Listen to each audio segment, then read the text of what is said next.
Y bueno, ya seguimos con nuestra conversación en Llegó la Hora. Saludamos a nuestro próximo invitado, el diputado Eric Aedo de la Democracia Cristiana. Diputado, ¿qué tal? Bienvenido a esta edición de Llegó. Hola, ¿cómo estás? Hola, Eric. ¿Cómo te va, José Francisco? Hola también, Mara, ¿cómo estás tú? Muy bien, qué bueno tenerte con nosotros. Además que estamos hablando temazo que decía, digamos, el tema de la semana, la discusión de la reforma de pensiones y, por supuesto, este nuevo acuerdo que fue aprobada, la idea de legislar. Tú has sido bastante enfático con respecto a la necesidad de hacer esta reforma. ¿Cómo ves el panorama actual?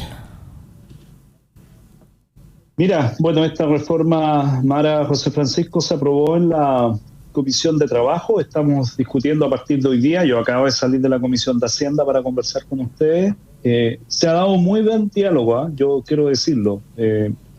Ha sido bien constructiva la forma en que la discusión en Hacienda se ha enfrentado. No hemos estado en las trincheras ni uno de los sectores, eso incluye también a Chile Vamos, yo lo quiero decir. Ha habido un espíritu de diálogo.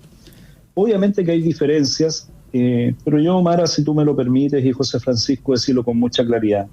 Yo lo dije en mi intervención ahora en Hacienda. Si la institucionalidad, si el Parlamento, si las instituciones de la democracia no dan respuesta en el tema de pensiones, yo creo que la señal que vamos a entregar a la gente es muy negativa. Porque si la institucionalidad no es capaz entonces de responder a esta demanda, bueno, ¿qué es lo que queda? ¿Salirse de la institucionalidad? O sea, la gente va a comenzar a evaluar entonces ¿para qué sirve esta institucionalidad democrática que se llama política, parlamento, gobierno? Entonces estamos enfrentando una cuestión bien de fondo. Llevamos más de 10 años discutiendo reformas de pensiones que no han sucedido. Y Mara, José Francisco y quienes nos escuchan, yo partí también mi intervención hoy día en Hacienda leyendo el acuerdo que la democracia cristiana tuvo en el gobierno con el presidente Piñera y con sus fuerzas políticas. Y ese acuerdo, te lo puedo enviar si quieres, dice 3% para cotización individual y 3% para solidaridad. Y por tanto yo lo que me pregunto es ¿qué cambió? Porque ese acuerdo, esa indicación se presentó el 20 de enero del año 2020. ¿Qué cambió? Porque hoy día lo que el gobierno y la propia derecha quiso llegar a un acuerdo con la democracia cristiana y nosotros estuvimos en ese acuerdo. Y hoy día todo el oficialismo ha dicho en la Comisión de Hacienda, ustedes eso lo pueden revisar porque es público, ha reconocido que se equivocó, porque ellos no pusieron sus votos para resolver un problema que había que resolver. Y yo le pregunto hoy día a la derecha, y lo hago en buena lid, no lo hago de mala forma, ¿qué cambió? Si antes ese fue el acuerdo que llegamos, porque hoy día no quieren avanzar en ese acuerdo que creo que le va a hacer bien al sistema de pensiones y sobre todo a la gente que hoy día sigue esperando por tener mejores pensiones. Y solo te agrego un dato. Yo realmente me sorprendí, porque este dato con esa precisión no lo conocía, que hoy día la tasa de reemplazo, ¿no es cierto? Es decir, lo que tú recibes de lo que ganabas a cuánto recibes en la pensión, en las mujeres en Chile es del 11%. Me parece realmente vergonzoso. O sea, la media está en 73.000 pesos. ¿Sin PGU? No, sin PGU. Claro. En hombres en 73.000 pesos y en mujeres en 36.000. Todo el resto de la mejora es con pilar solidario, con PGU, etcétera. Entonces, ese no es un sistema que esté funcionando bien. Yo de verdad quiero dar estas cifras porque a mí realmente me sorprendió sobre todo lo que pasa con hoy día la gente que se pensiona y son mujeres. 11% de tasa de reemplazo. No, de verdad que me parece vergonzoso para un país que tiene hoy día un ingreso per cápita sobre los $20.000. O sea, algo estamos haciendo, la verdad, bastante mal. Pero ahí, respecto a dos cosas que se han abordado sobre este punto también, uno es que, claro, entre el acuerdo del 2020 y ahora lo que hay entre medio es una de las políticas más intensas en desembolso de gasto fiscal y de universalidad, que es precisamente la pensión garantizada universal, que algunos expertos dicen que equivale entre el 3 y el 3,4% de cotización extra. Y eso es lo que dicen, mira, hay una solidaridad, pero que esa solidaridad es con cargo a los impuestos generales y no con cargo a la cotización extra. Y ahí en paralelo, a propósito de su punto también, que es bien interesante y que lo señalaba entre otros David Bravo, es que dice, hoy día donde está más cojo el sistema es precisamente en la capitalización individual y en el pilar contributivo, es decir, donde las personas tienen que echarle más leña a ese fuego porque está cojo por la historia que sabemos y que nos han dicho hace tanto tiempo, por las lagunas, por las bajas cotizaciones, por la edad de jubilación de las mujeres también, y uno se pregunta, bueno, ¿por qué esos antecedentes no están ni en la reforma ni en la discusión? ¿Por qué no está sobre la mesa? Porque muchas veces nos hablamos de las pensiones de las mujeres, pero ¿por qué no hablamos sobre equiparar la edad de jubilación, que es verdaderamente lo que genera la mayor diferencia entre hombres y mujeres, por ejemplo? José Francisco, porque aquí te voy a echar un piropo, tú eres muy joven y eso está bien. Pero se pasa con los años ese punto. Chilenos, es que eso es lo que te quiero advertir, pues, José Francisco y Amara, ¿no es cierto? Anda a preguntarle a los chilenos qué les pasa a los 50 años. Los despiden. Y anda a preguntarles dónde los contratan nuevamente. Mira, la banca, te voy a dar un ejemplo muy concreto. Los bancos. A los 50 años, los ejecutivos y las ejecutivas son todos despedidos. Muy concreto lo que te estoy diciendo. No te voy a decir el banco específico para no enfrentar una demanda. A los 50 años de edad. Estás hablando de ingenieros comerciales, etcétera. Entonces, cuando uno también se plantea y dice, bueno, pues subamos la edad de cotización, o la edad de jubilación. Si a los 50 años la gente en Chile se queda sin pega y después se pone con una botillería, con una panadería, por favor, José Francisco, pégate una vuelta en las poblaciones y vas a comprobar lo que yo te estoy diciendo.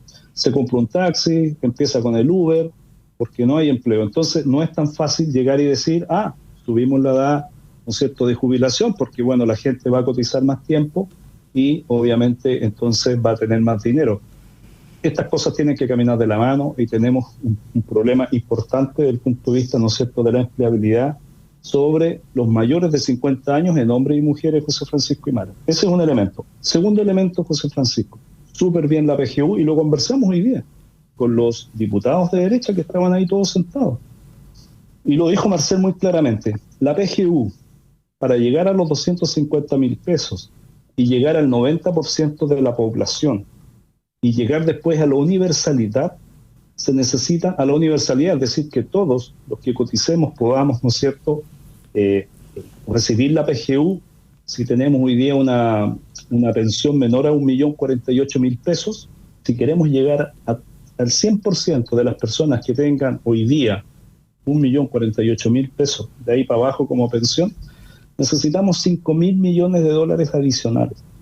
Y eso, José Francisco y Mara, solo sale de una reforma del pacto fiscal.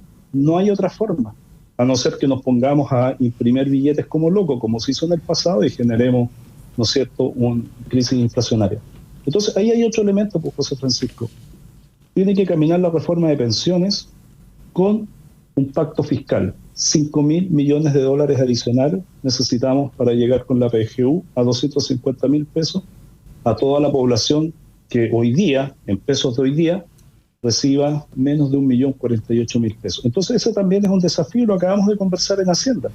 Entonces yo digo, vamos con una reforma de pensiones, conversémosla, lleguemos ojalá a un acuerdo, pero además agreguemos que necesitamos en el pacto fiscal a lo menos avanzar en elusión y evasión, porque solo para esto de la PGU necesitamos $5.000 millones adicionales.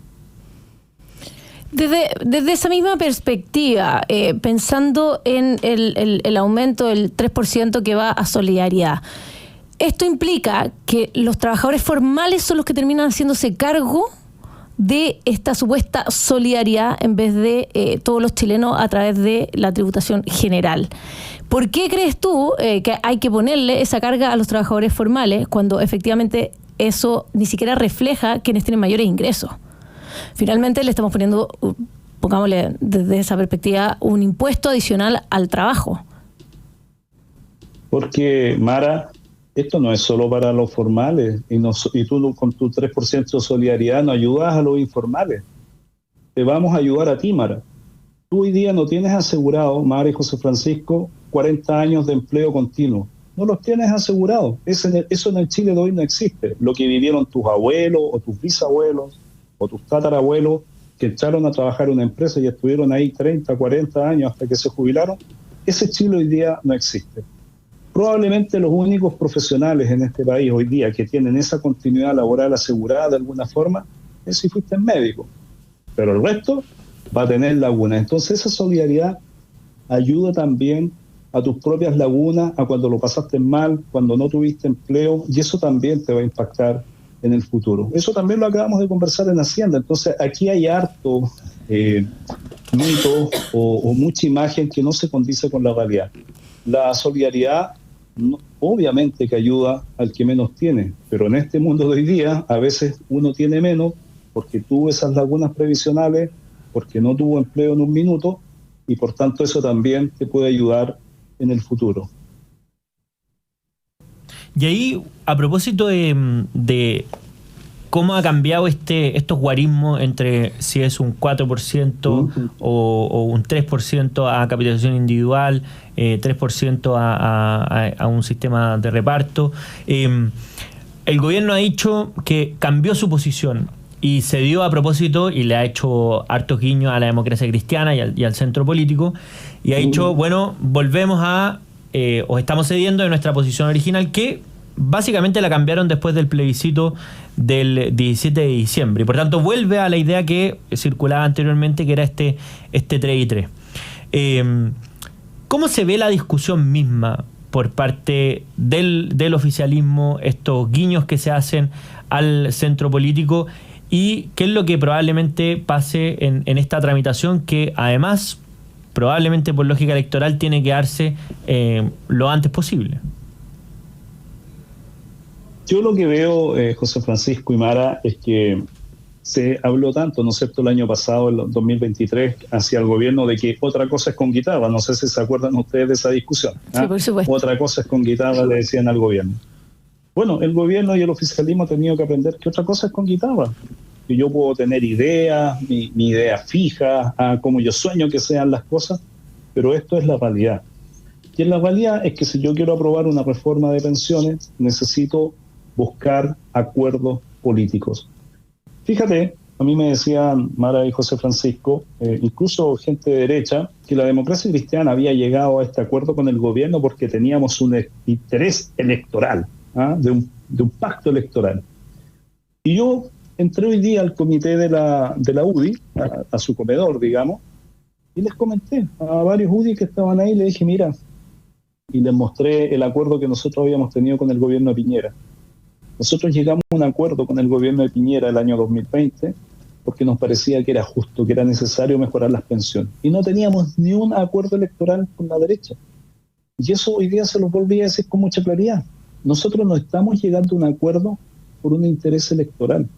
Queremos llegar a un acuerdo porque, vuelvo a repetir lo que dije al principio, si la institucionalidad, si los organismos de la democracia no le dan una respuesta a la gente, entonces la gente se va a comenzar a preguntar, ¿y para qué diablo sirve esta democracia y estas instituciones? Y además les acabo de decir, en la sala de Hacienda, José Francisco y Mara, a todo el mundo de la derecha, es probable que la derecha en el futuro vuelva a gobernar. ¿Y qué es lo que quiere la derecha? Comprarse un problema social porque no somos capaces de resolverlo, y el día de mañana, si ellos gobiernan, ¿qué le van a pedir al resto de las fuerzas políticas? Que los ayuden cuando ellos no están dispuestos a ayudar y a llegar a acuerdos. En eso, fíjate, con esto cierro esta parte, la DC, que siempre nos acusan que somos oblicuos, que somos amarillentos, ¿cuántas acusaciones hay respecto de eso de la DC? Fíjate que de todas las fuerzas políticas que hoy día estamos discutiendo, y me agrada que sonrías, Mara, porque eso es lo que nos dicen, fíjate que hemos sido lo más coherentes de las fuerzas políticas. Estuvimos disponibles con la derecha y con Piñera a llegar a un acuerdo, 3-3, y se lo estamos diciendo hoy día al gobierno. No hemos cambiado, según la ocasión, nuestro parecer, y creo que eso es lo que le ha dado consistencia. Yo creo que esto se aprobó ya en trabajo, yo creo que se va a aprobar en la Comisión de Hacienda, y yo tengo la impresión que está tomando bastante fuerza y que va a terminar aprobado también en la Cámara de Diputados. Bueno, vamos a estar muy atentos a lo que pase entonces en la tramitación de esta reforma. Diputado Eric Aedo, diputado de la Democracia Cristiana, muchas gracias por acompañarnos. Distrito 20, un saludo a Bio Bio por allá. A Biobío y a Concepción en Así es. específico. Oye, un gusto de verdad. Muchas gracias, Mara y José Francisco. Igualmente, muchas gracias por acompañarnos. Muchas gracias. Nosotros nos vamos a una breve